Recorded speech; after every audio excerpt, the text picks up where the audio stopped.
Et ce soir, nous allons continuer notre cours sur Yehoshua. Donc, je vous rappelle que Yehoshua, en fait, c'est un personnage dont le nom a été changé. Vous vous souvenez que j'en avais parlé, quelques mots seulement pour parler de cela. Et il s'appelait Oshéa, et son nom a été transformé en Yehoshua, qui signifie Dieu sauve, l'Éternel sauve. Et puis, je voudrais relire un texte que nous avions lu la fois précédente et le recommenter un peu, parce que je n'avais pas dit, c'était juste à la fin du cours, donc tout n'a pas été dit sur ce thème, et j'aimerais qu'on puisse donc parler de cela.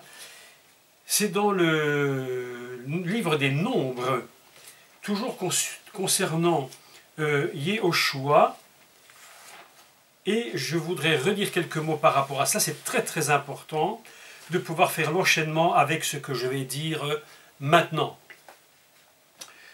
Donc il était écrit qu'une chose très très spéciale, très particulière, c'était que Dieu avait demandé à Moshe de poser la main sur Yehoshua et de le faire publiquement, et pas n'importe où évidemment, c'était devant le grand sacrificateur, dont nous avons parlé un peu aujourd'hui, et évidemment devant le peuple.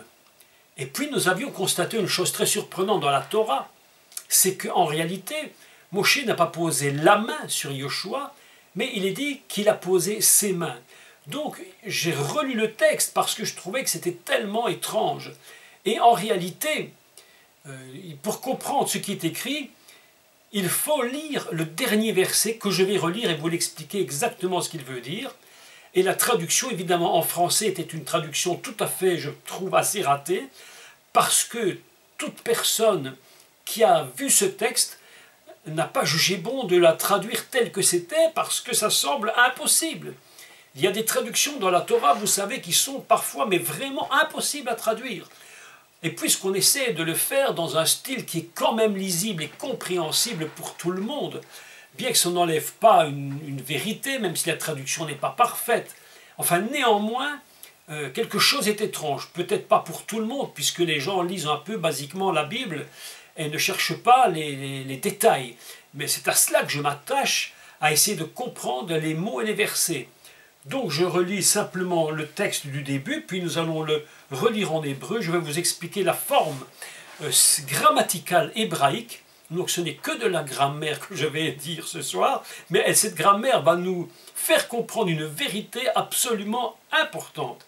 Donc il était dit dans le livre des Nombres, et au chapitre 27, et verset 18, donc il est écrit que l'Éternel dit, je prends ma Bible, ce sera mieux, voilà, l'Éternel dit à Moshe, prends Yehoshua, fils de Nun, et tu poseras ta main sur lui.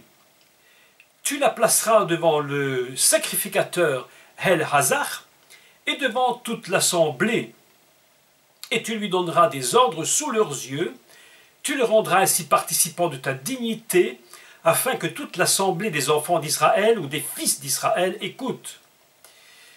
Il se présentera devant le sacrificateur El-Hazar, qui consultera pour lui le jugement de l'Urim, et je vais expliquer ça, c'est très important, devant l'Éternel, et Yehoshua, tous les enfants, tous les fils d'Israël avec lui, et toute l'assemblée sortiront sur l'ordre d'Elazar et entreront sur son ordre. Moshe fit ce que l'Éternel lui avait ordonné. Il prit Yehoshua et le plaça devant le sacrificateur El-Hazar, et devant toute l'assemblée, il posa ses mains sur lui et lui donna des ordres comme l'Éternel l'avait dit par Moshe.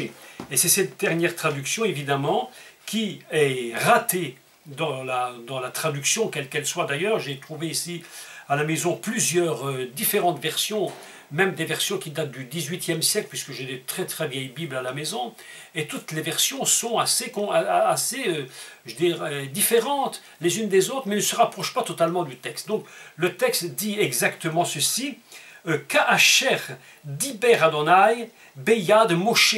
Alors, il est écrit que, comme diber avait dit, alors diber, c'est une conjugaison hébraïque qui est construite sur une forme grammaticale qu'on appelle le piel.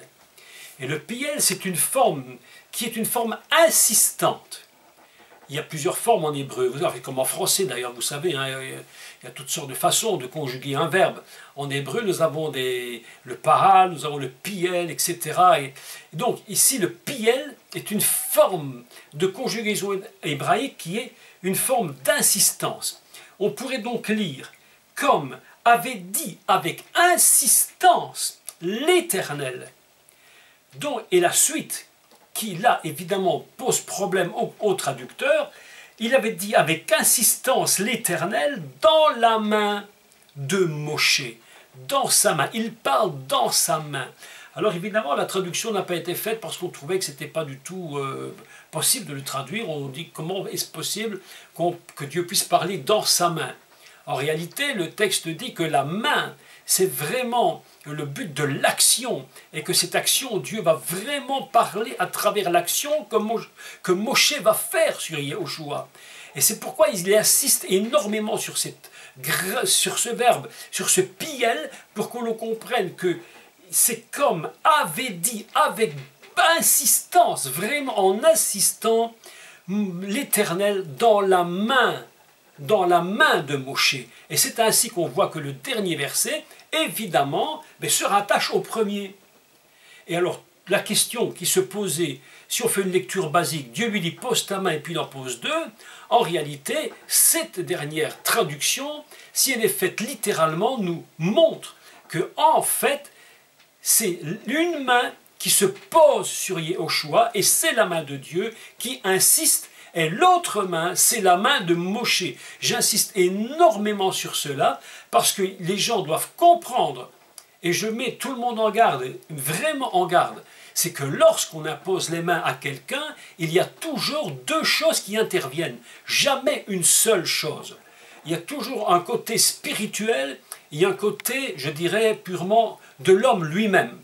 Donc c'est très important de pouvoir comprendre cela, afin que nous ne fassions pas tout n'importe quoi et que nous ne laissions pas faire les gens avec nous ce qu'ils veulent faire. Dans ce cas présent, la main de Moshe a parlé, et Dieu parle à travers sa main. Et puis la main de Moshe lui-même parle sur Yehoshua et lui communique sa personne. Mais on continue le texte parce que ici s'est produit quelque chose de très très important, et qui est la présentation publique de Yehoshua, et il va présenter Yehoshua devant, bien évidemment, il va le présenter devant El-Hazar, le grand sacrificateur. Et vous savez que nous aurons l'opportunité, d'ailleurs dans les temps qui viennent, de parler au sujet du tabernacle, de tous les objets, ainsi que de la prêtrise, si vous voulez, des vêtements du grand sacrificateur et de tous ceux qui travaillent à l'intérieur du tabernacle et du temple. C'est assez impressionnant de voir comment tout a été parfaitement réglé. Et une chose est très importante, c'est que le grand sacrificateur, donc le Kohen Gadol, il va porter sur lui ce qu'on appelle le Roshen. Et le Roshen, c'est quoi? Le Roshen, c'est ce qu'on appelle en français le pectoral, donc c'est qu'il met sur sa poitrine, sur son cœur. Et sur cette poitrine, ce pectoral, ce Roshen, il contient 12 pierres, qui sont des pierres précieuses, et dans lesquelles sont inscrits les noms des 12 tribus d'Israël. C'est extraordinaire parce que ça nous fait immédiatement penser à un sujet qui est, et je parlais de cela ce matin au téléphone, ça nous fait penser que ceux qui se présentent devant Dieu, ce sont les 12 tribus, mais qui sont représentées dans l'Apocalypse par les 144 000. Et vous voyez que 12 fois 12, 144. Et il présente, si vous voulez, devant Dieu les 12 tribus qui sont considérées comme des pierres précieuses. D'ailleurs, vous vous souvenez que Dieu avait dit au peuple d'Israël, je vous considère comme un trésor parmi tous les peuples. Un trésor, c'est-à-dire quelque chose qui a une importance fondamentale. Israël a une importance pour Dieu, il le considère comme étant un trésor pour lui-même. Et voilà que le grand prêtre se présente toujours devant Dieu avec son pectoral. Il doit être devant Dieu représentant Israël. Et on appelle cela donc le pectoral du jugement. Et dans ce pectoral du jugement, il y a quelque chose de très très particulier. Alors, c'est ce qu'on appelle l'Urim et le Tumim. Alors on dit Ahurim, Atumim. Alors ici, dans ce que nous avons lu, il est dit que El-Hazar qui consultera pour lui le jugement de l'Urim. Alors, qu'est-ce que c'est Urim? Urim vient du mot, évidemment, or. Et vous vous souvenez, bien entendu, j'en suis convaincu maintenant depuis qu'on le dit des années et des années, que vous savez que le mot or, avec un aleph, évidemment, un ain, aleph, eh bien ce mot or signifie la lumière. Et lorsqu'on parle de Urim, il s'agit donc des lumières. Voilà que le grand Kohen Gadol, le grand prêtre, porte en lui donc le Roshen, et dans ce Roshen, il y a quelque chose que personne ne sait de quoi il s'agit. Ce n'est écrit nulle part dans la Torah. Tout le monde essaie de spéculer sur ce que pouvait être le Urim, qui était à l'intérieur, caché dans ce pectoral, et personne ne sait, sinon que ça s'appelle les lumières. Et puis, il y a un autre aspect qui s'appelle Tumim. C'est aussi à l'intérieur, on ne sait toujours pas ce que c'est. La Torah ne nous dit pas même un seul mot sur cela, sinon que nous savons que Tumim vient d'une racine hébraïque qui se dit Tom et qui signifie en fait perfection. L'intégrité, la sincérité, ce qui est sans tache et ce qui est parfait. Autrement dit, lorsqu'il va se présenter devant Dieu, il va se présenter avec deux principes, mais absolument fondamentaux. Ces deux principes, c'est donc les lumières et les perfections. Ces lumières sont tellement importantes qu'il est impossible que l'on puisse faire un jugement devant Dieu s'il n'y a pas le principe de la lumière originelle, c'est-à-dire la lumière dont Yeshua, le Mashiach, a dit lui-même « Je suis la lumière ». Et puis il va aussi déclarer devant les religieux de son époque et les gens qui sont là, il va simplement déclarer « Mon jugement est juste, parce que je ne juge pas selon les choses d'ici-bas. » Le jugement du Mashiach Yeshua est juste parce qu'il juge selon les jugements divins et selon la vérité divine, selon la perfection divine, selon l'intégrité divine. Donc l'Urim et le Tumim fonctionnent ensemble et il faudra exposer à la lumière divine les sujets dont le grand prêtre devra rendre compte devant Dieu.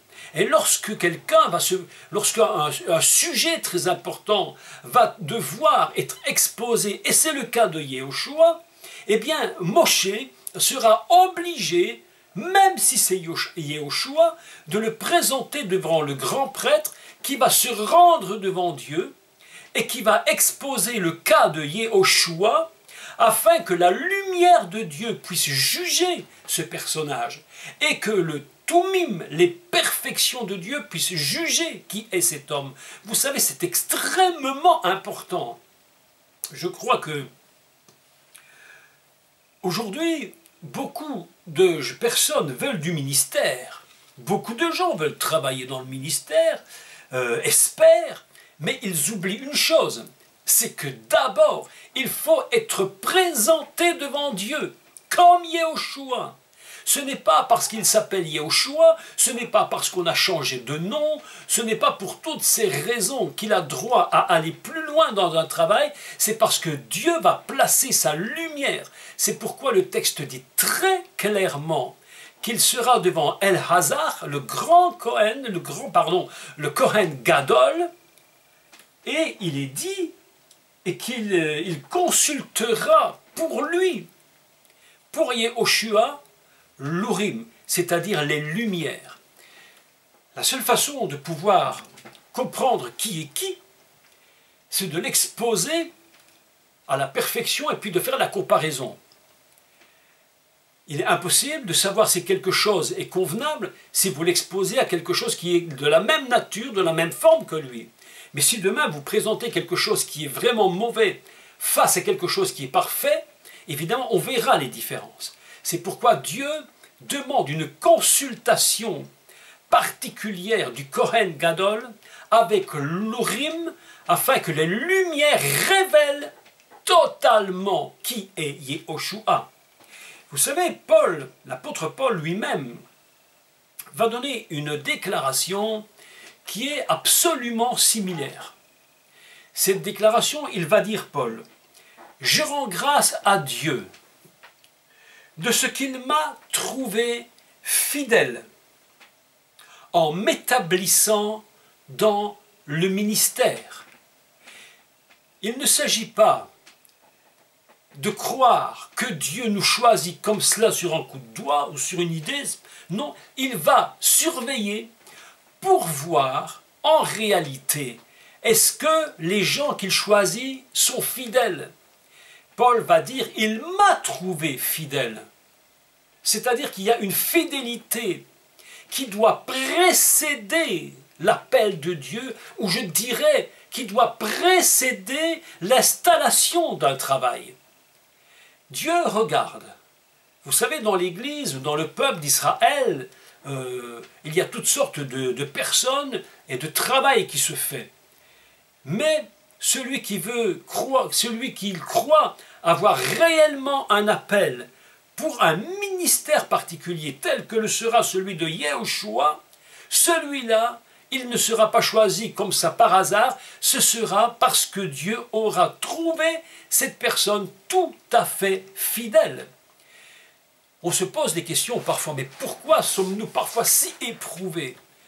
Et vous savez que, comme moi, vous le savez d'ailleurs, mais c'est la même chose pour toutes les personnes qui ont vécu dans l'Ancien Testament, où ça a toujours été comme ça. On se pose des questions à se demander, mais pourquoi mon Dieu ai-je tant de difficultés? Et on a l'impression parfois que le jour où on devient croyant, qu'on devient disciple du Mashiach, on a l'impression, et c'est plus qu'une impression, on sent qu'on est parfois mais harcelé, mais véritablement harcelé. On se dit, mais avant j'avais moins de soucis, mais puisque notre conscience est devenue beaucoup plus sensible à cause de ce que le Mashiach a fait en nous, on se sent vraiment très agressé. Et le diable, évidemment, n'aime pas votre fidélité. Et souvent, les épreuves viennent sur nous. Et ces épreuves sont tellement importantes que ça permettra à Dieu de voir la fidélité de chacun d'entre nous. Sans fidélité, il n'y a aucunement possibilité de rentrer dans un travail pour Dieu, impossible. C'est pourquoi la Bible dit que Dieu a testé Yehoshua. Il a testé Yehoshua. Pourquoi l'a-t-il testé? Parce qu'il faut trouver un homme fidèle. Et d'ailleurs, si on regarde la vie de Yehoshua, on va se rendre compte que ce jeune homme, ce monsieur, était vraiment un homme qui était consacré totalement à l'œuvre de Dieu. Aujourd'hui, le but de cet enseignement, c'est d'expliquer comment Dieu a choisi cet homme. Voyez-vous, nous allons lire ensemble deux textes très importants concernant Yehoshua, pour vous parler de sa personnalité. Comment il fonctionne? Que se passe-t-il dans sa tête? Comment réagit-il dans les circonstances difficiles? Lorsque tout le monde abandonne, comment lui va-t-il continuer? Lorsque tout le monde s'imagine qu'une situation est impossible, Yehoshua, lui, va encore croire que tout est possible. Cela s'appelle de la fidélité. J'aimerais que vous preniez votre Bible dans le livre Shemot, c'est-à-dire Exode, chapitre 17,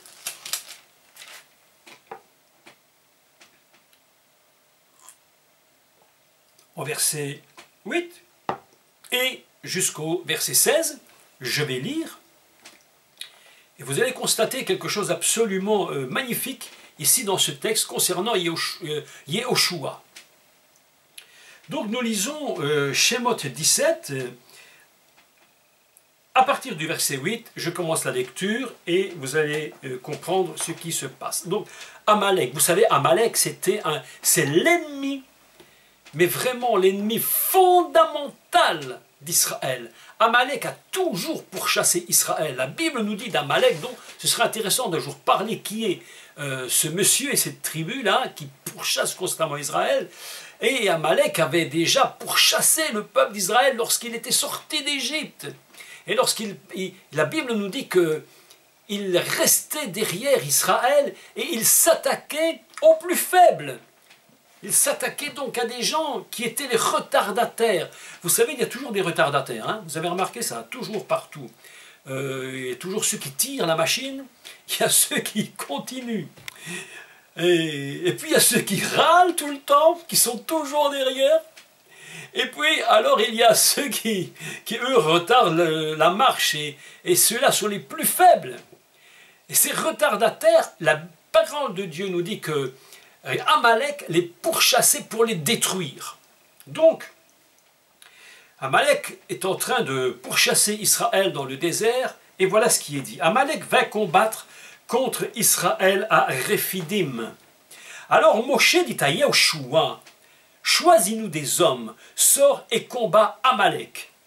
Demain je me tiendrai sur le sommet de la colline, le bâton de Dieu dans la main. Yehoshua fit ce que lui avait dit Moshe pour combattre Amalek. Et Moshe, Aaron et Hour montèrent au sommet de la colline. Lorsque Moshe élevait sa main, Israël était le plus fort. Et lorsqu'il baissait sa main, Amalek était le plus fort. Les mains de Moshe étant fatiguées, ils prirent une pierre qu'ils placèrent sous lui et il s'assit dessus. Aaron et Hour soutenaient ses mains, l'un d'un côté, l'autre de l'autre, et ses mains restèrent fermes jusqu'au coucher du soleil. Et Josué et Yehoshua vainquit Amalek et son peuple au tranchant de l'épée. L'Éternel dit à Moshe, écris cela dans le livre, pour que le souvenir s'en conserve, et déclare à Yehoshua que j'effacerai de la mémoire d'Amalek de dessous les cieux. Moshe bâtit un autel et lui donna pour nom l'Éternel ma bannière. Il dit, parce que la main a été levée sur le trône de l'Éternel. Écoutez, le texte est fabuleux. Parce que la main a été levée sur le trône de l'Éternel, il y aura guerre de l'Éternel contre Amalek de génération en génération. Voilà un texte absolument fabuleux, puisque on se rend compte que il va se produire avec Yehoshua un combat. Moshe demande à Yehoshua de partir dans la vallée et de combattre. Pendant le temps du combat, Moshe lève les mains. Et ses mains vont donner la victoire ou la défaite. Et à chaque fois que Moshe est fatigué, parce qu'un combat ne dure pas 5 minutes, mais ça peut durer des heures. Il fallait que Moshe lève la main vers le trône de l'Éternel et sur son trône. Et Moshe, c'est Rachi nous dit dans un de ses commentaires que Moshe s'assit sur une pierre. Alors pourquoi il dit, Rachi nous dit, mais il ne s'est pas assis sur un endroit facile, parce qu'il ne voulait pas, lui, avoir de la facilité pendant que Yehoshua était en train de se battre avec les Amalécites. Donc Moshe s'assied sur une pierre et lève les mains et on lui soutient les mains. Et grâce à cela, Yehoshua va gagner le combat contre les Amalécites.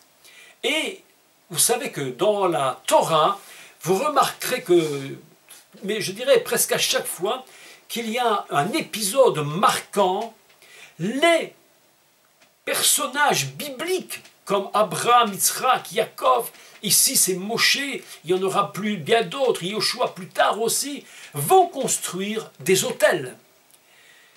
nous aurons l'opportunité de parler des autels et ce que représente véritablement un autel. Ce n'est pas seulement quelque chose, simplement des pierres qu'on installe, elles ont tout un sens. Et voilà qu'ils vont bâtir un autel, et cet autel va s'appeler Adonai Nissi, c'est-à-dire l'Éternel, ma bannière, ou on pourrait traduire aussi une perche qui est élevée, quelque chose qui se lève et qu'on peut regarder. Pourquoi? Parce que l'Éternel était présent et c'est lui qui a donné le signal de la victoire, comme un étendard qui est levé. Adonai Nissi, l'Éternel ma bannière, l'Éternel mon étendard, Éternel qui est comme une perche levée. D'ailleurs, ça nous rappelle un texte extrêmement important, qui est exactement le même mot, mais on va dire non pas Nissi, mais on va dire Al-Nes, mais c'est exactement le même mot, c'est simplement une prononciation à cause de la grammaire qui change. C'est lorsque Moshe va élever sur une perche un serpent. Et lorsque le peuple d'Israël sera mordu par les serpents à cause de leur récrimination perpétuelle, lorsqu'ils leveront les yeux en haut de la perche, ils seront guéris. Autrement dit, il y a un sens profond dans le mot Adonai Nissi. C'est le sens qui nous rappelle que si nous levons les yeux vers le trône, là où est immolé véritablement l'agneau de Dieu, puisque celui qui regardait ce serpent était sauvé. Et je vous rappelle au passage, c'est très important de s'en souvenir, que le mot Mashiach et que le mot Narash, le serpent, a la même valeur. Donc il faut savoir ce que nous regardons. Et beaucoup de gens se trompent quand ils regardent. Donc le mot Nes ici signifie une perche et Adonai Nissi, la même chose, signifie un étendard, là où nous sommes sauvés. Vous savez que à chaque fois qu'une victoire est gagnée, quelle que soit la victoire, la vôtre, la mienne, n'importe, lorsqu'une victoire est gagnée au nom de Dieu, eh bien c'est parce que nous avons levé les yeux vers cette bannière. Et qui est vainqueur? Lorsque les yeux sont levés, qui est vainqueur? Eh bien dans ce cas présent, Yehoshua sera vainqueur sur les Amalécites. Et c'est à cause de la victoire de Yehoshua, soutenue par Moshe, que l'autel est installé et qu'il s'appelle Adonai Nissi. C'est-à-dire que Yehoshua fait partie intégrante du combat. Lorsque Dieu va choisir Yehoshua, il sait que cet homme n'est pas un homme qui abandonne. Ce n'est pas un homme qui se retire du combat. S'il sait qu'il doit y aller, il va au combat. Il y a un autre texte absolument fantastique également concernant Yehoshua, dans Shemot 33, donc Genèse 33, nous le lisons. Un texte important d'ailleurs, qui encourage chacun d'entre nous, vous encourage vous, vous encourage moi, encourage l'Église dans le monde, les disciples de Yeshua, et toute personne qui veut véritablement gagner. Écoutez le texte, Shemot 33, 11, je vais lire à partir de 7. Prenons à partir de 7, on a un peu de temps pour le lire, mais ça vaut la peine. Vous allez voir ce qui est en train de se produire. Nous sommes, pour mettre la situation en place, face au Mishkan, c'est-à-dire au tabernacle. Nous sommes face au Mishkan et voilà ce qui est écrit. Moshe prit la tente et la dressa hors du camp, à quelque distance. Il l'appela tente d'assignation ou tente du rendez-vous. Je fais remarquer simplement deux choses, c'est qu'à l'époque, il y avait deux tentes. Il y a ce qu'on appelle le Mishkan, le tabernacle, et puis il y a une autre tente qui était en attendant que le Mishkan soit construit, mais Dieu parlait à cet endroit. C'est pourquoi il est écrit que la tente, il adressa hors du camp, et non pas au milieu. Au milieu, c'est le Mishkan. Hors du temps, hors du camp, c'est ce qu'on appelle la tente du rendez-vous. Mais Dieu déjà parlait là. Écoutez ce qui se passe. Et tous ceux qui consultaient l'Éternel allaient vers la tente du rendez-vous, qui était hors du camp. Lorsqu'en Moshe se rendait à la tente, tout le peuple se levait. Chacun se tenait à l'entrée de sa tente et suivait des yeux Moshe jusqu'à ce qu'il soit entré dans la tente. Et lorsque Moshe était entré dans la tente, la colonne de nuée descendait et s'arrêtait. On appelle ça Annan, la colonne de nuée. Une nuée se dit Annan, on peut traduire par un nuage, en forme de colonne. Vous avez remarqué qu'à chaque fois que la gloire paraît, c'est toujours sous forme d'un nuage, d'une colonne de nuée. Lorsque Élie va être enlevé au ciel, il est dit que c'était une nuée. Et à chaque fois, la nuée va descendre.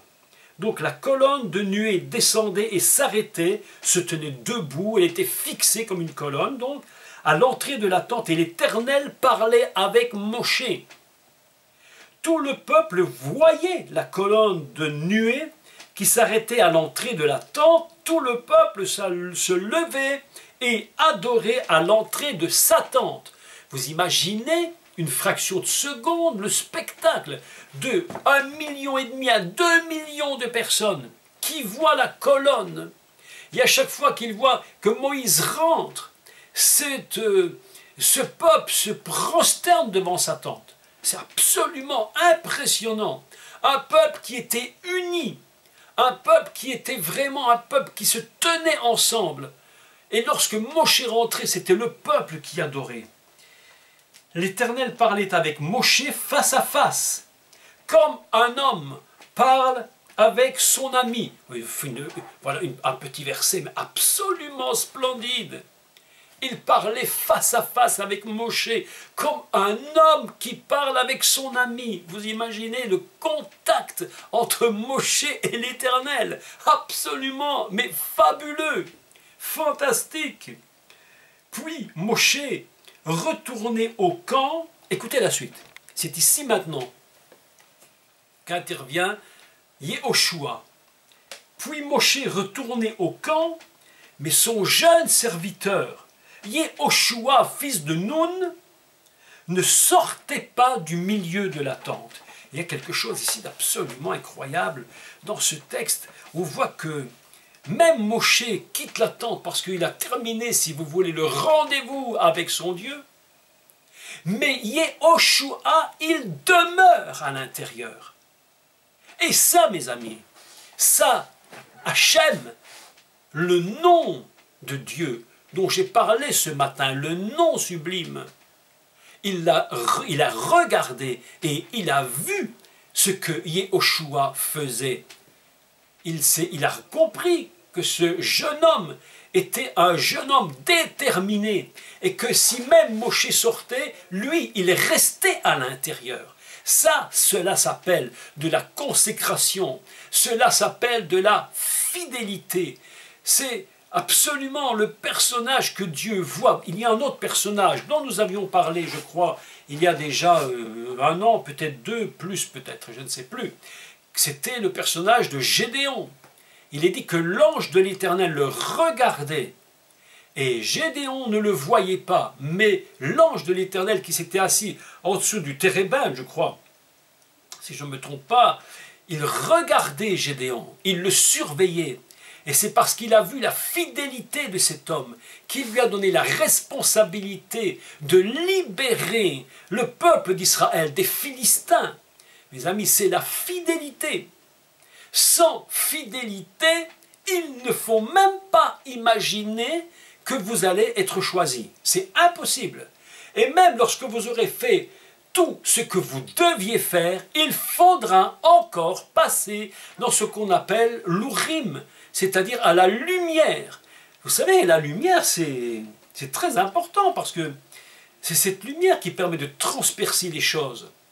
Vous savez, lorsqu'on fait une radiographie, vous mettez votre main et puis la lumière avec les rayons et tout ce qu'ils ont pu mettre en place de génie, ils ont traversé et on voit à l'intérieur d'un corps. C'est absolument fabuleux. La lumière est capable de traverser, de transpercer les choses.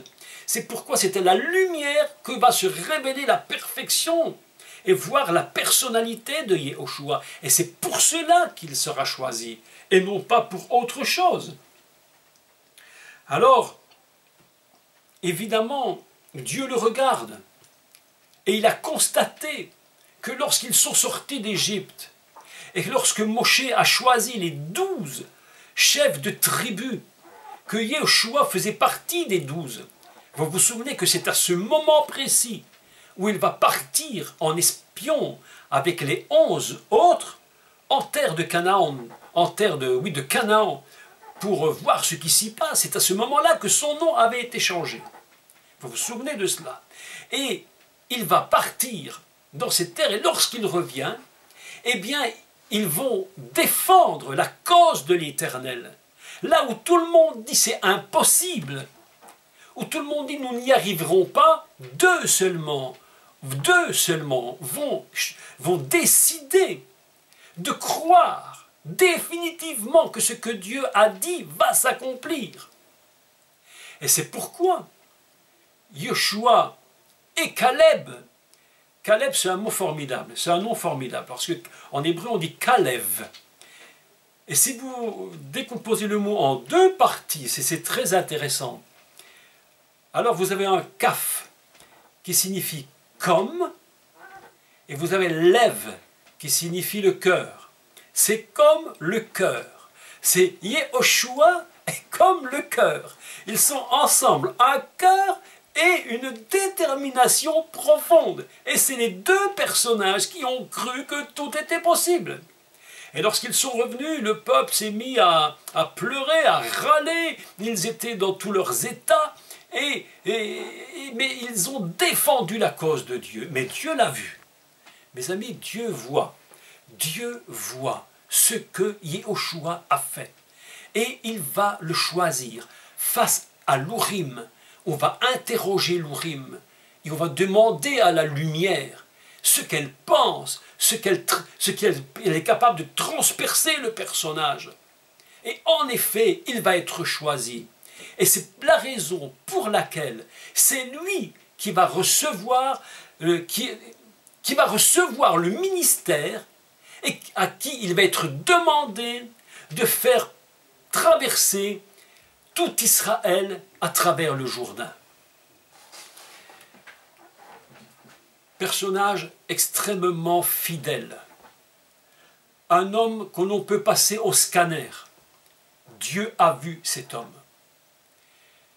Si vous voulez servir Dieu, si vous voulez choisir, peut-être, si vous êtes, je ne sais pas, dans un ministère ou autre, et que vous devriez choisir quelqu'un, ne choisissez jamais quelqu'un qui est infidèle. Si Dieu ne le fait pas, pourquoi nous le ferions? La fidélité est absolument indispensable. Choisissez des infidèles et ils vous seront infidèles. Choisissez des gens fidèles et ils resteront fidèles non seulement à Dieu, mais ils resteront fidèles à vous-même. Tous ceux qui ont été infidèles avec moi, aujourd'hui, je ne les trouve plus nulle part. Mais les fidèles sont toujours là. Et lorsqu'on a besoin d'eux, nous pouvons compter sur ces genres de personnes parce que nous savons que jamais ils ne nous abandonneront. Et quand bien même demain nous quitterions cette terre, ils prendront la relève s'ils sont à la limite plus jeunes que nous. On espère, évidemment. C'est pourquoi Dieu les passe au scanner. Et aujourd'hui, je le dis clairement, il n'y a personne qui ne puisse être engagé dans l'œuvre de Dieu s'il est infidèle. Je vous encourage. Et mon but ici, c'est pas seulement d'expliquer Yoshua, c'est de vous encourager, mais c'est mon but fondamental, vous encourager à être fidèle dans toutes les circonstances. Là où tout le monde dit c'est impossible, eh bien vous devriez encore dire tout est possible. Et d'ailleurs, c'est pour cela que c'est Yehoshua qui va recevoir la limite qui sera donnée à l'établissement d'Israël et du peuple. C'est pourquoi Nous allons lire un peu le texte si vous voulez, il nous reste un peu de minutes. Et vous allez voir ce que Dieu dit. Donc, on va prendre le livre de Yehoshua au chapitre 1.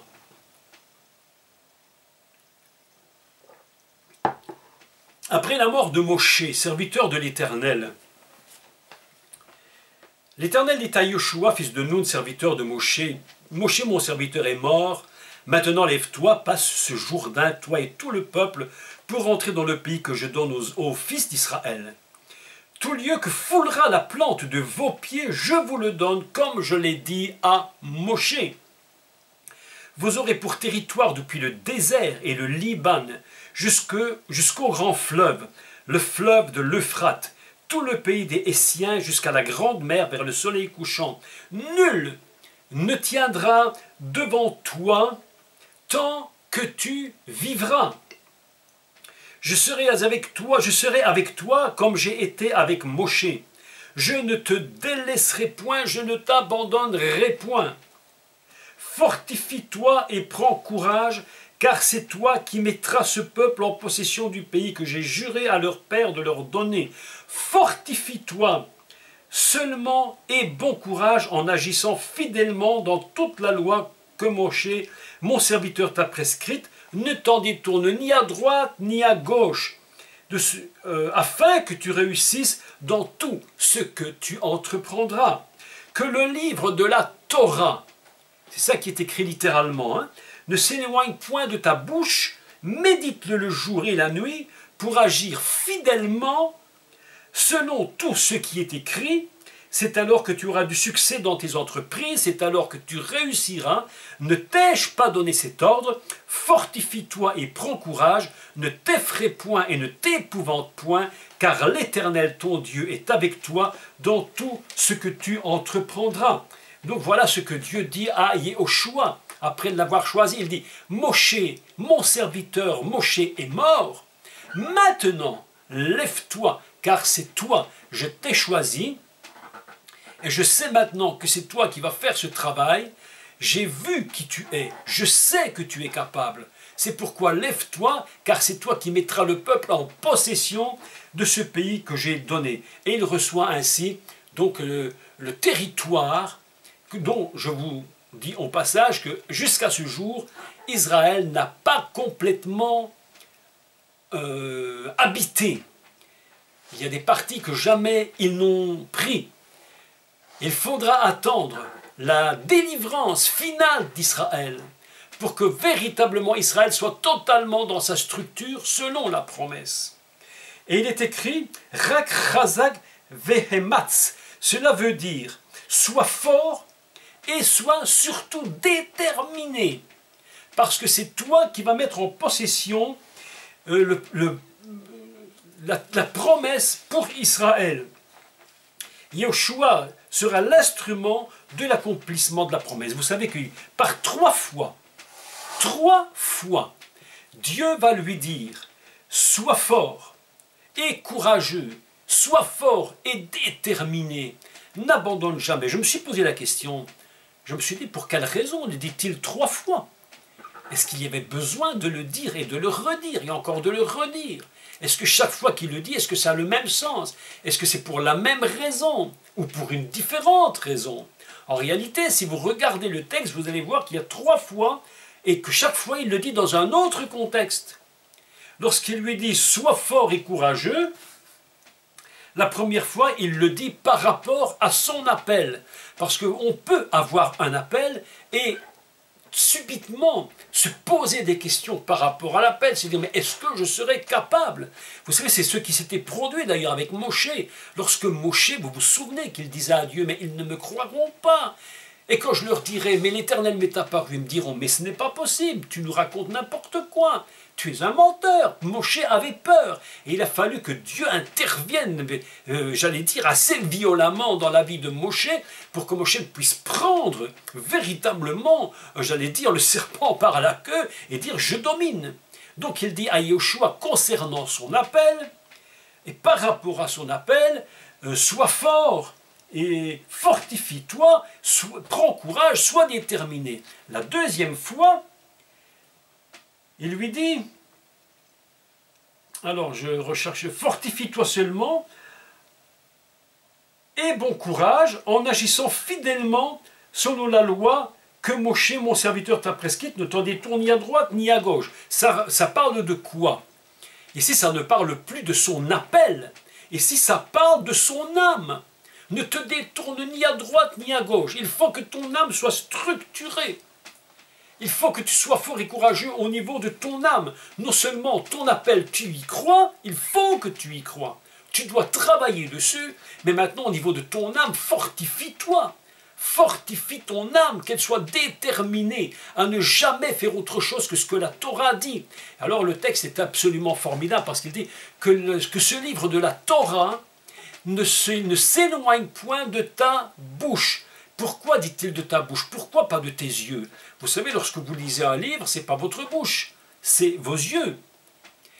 Alors, il y a quelques années, je ne sais pas si ça existe encore, mais il y avait des Bibles qui avaient été écrites et qui s'appelait, le titre donc sur les Bibles s'appelait la parole vivante. En réalité, ce livre n'est pas la parole parlée, c'est des mots écrits, c'est de l'encre. Donc il n'y a pas de son, c'est absolument inerte. Et pourtant, on avait écrit parole. Pourquoi? Parce que ce texte écrit doit être prononcé par la bouche. Il ne suffit pas simplement de le lire, il faut le prononcer. Il faut constamment mettre le livre sur ta bouche. Il faut que ce livre devienne ta parole. Il faut que ce qui est écrit devienne ta confession. Si tu ne confesses pas de ta bouche, nous dit la Bible, tu ne seras pas sauvé. Celui qui confesse de sa bouche est sauvé. C'est pourquoi vous devez absolument comprendre que la parole doit être sur votre bouche comme la Bible collée. C'est pourquoi Dieu dit à Yoshua que ce livre de la Torah ne s'éloigne point de ta bouche. Et puis il dit médite-le jour et nuit, afin que tu aies, selon ce qui est écrit, pour agir fidèlement selon tout ce qui est écrit. Et vous voyez que le principe de fidélité revient. Sans la Torah sur la bouche et sans une confession de la bouche, mes amis, nous pouvons avorter les plans de Dieu. Écoutez-moi, ce que je dis, mais je l'avais déjà dit pendant des années auparavant, mais je le redis parce que c'est tellement important. Tous les projets que Dieu peut mettre dans ta vie, tout ce que Dieu te dit, que tu peux croire qu'il t'a dit, et que tu peux recevoir par la foi, eh bien des millions de projets dans l'Église, des millions de projets ont été simplement avortés. Ils ont commencé à grandir. Et puis au moment où ils auraient dû arriver à terme, et vous auriez dû accoucher je prends l'expression accoucher parce qu'elle est forte, accoucher du projet et de faire prendre vie, eh bien beaucoup ont avorté les projets. Vous savez pourquoi? Parce qu'ils ont tiré le livre de leur bouche, et leur confession était le contraire de ce que disait Dieu. Et lorsque nos bouches disent le contraire de ce que dit Dieu, nous avortons littéralement les promesses de Dieu. L'Église est un ensemble d'avortements, mais inimaginables. C'est des millions d'avortements. On demande à Dieu, 3 secondes après, on dit le contraire. Dieu nous dit, tu peux y aller, tu peux croire telle promesse, je te l'ai dit. Mais 3 secondes après, qu'on a terminé de prier, déjà on confesse le contraire. C'est pourquoi Dieu dit à Yoshua, il faut que ton âme soit déterminée, ne te détourne ni à droite ni à gauche, une âme droite. Et il faut en plus de cela que tu confesses de ta bouche, parce que si tu ne confesses pas la Torah de ta bouche, comment pourras-tu traverser le Jourdain? Comment pourras-tu voir la réalisation d'un tel projet? Si Israël a traversé le Jourdain, c'est parce que Yehoshua méditait jour et nuit et prononçait la parole de l'Éternel. Mes amis, ce texte est absolument fondamental. Médite la parole et prononce-la sur ta bouche. Mes amis, ça c'est la deuxième raison pour qu'il lui dit « Fortifie-toi et prends courage ». Et la troisième raison, la dernière, alors il dit au verset 9, « Ne t'ai-je pas donné cet ordre ?» Là, ici, maintenant, c'est une injonction. C'est pourquoi il lui dit 3 fois. Une fois pour ton ministère, une fois pour ton âme et tes raisonnements et ton comportement, et une 3e fois, il lui dit, je ne t'ai-je pas donné cet ordre, c'est une injonction. Je t'ai commandé de le faire. Ce n'est pas un choix. Si tu veux réussir, il y a des choses que Dieu te dit de faire. S'il te dit ne dis pas le contraire, ne dis jamais le contraire. S'il te dit c'est possible, ne dis jamais c'est impossible. Vous savez, Yeshua a dit, écoutez, retenez ce que je vais vous dire maintenant. Yeshua a déclaré, tout est possible à celui qui croit.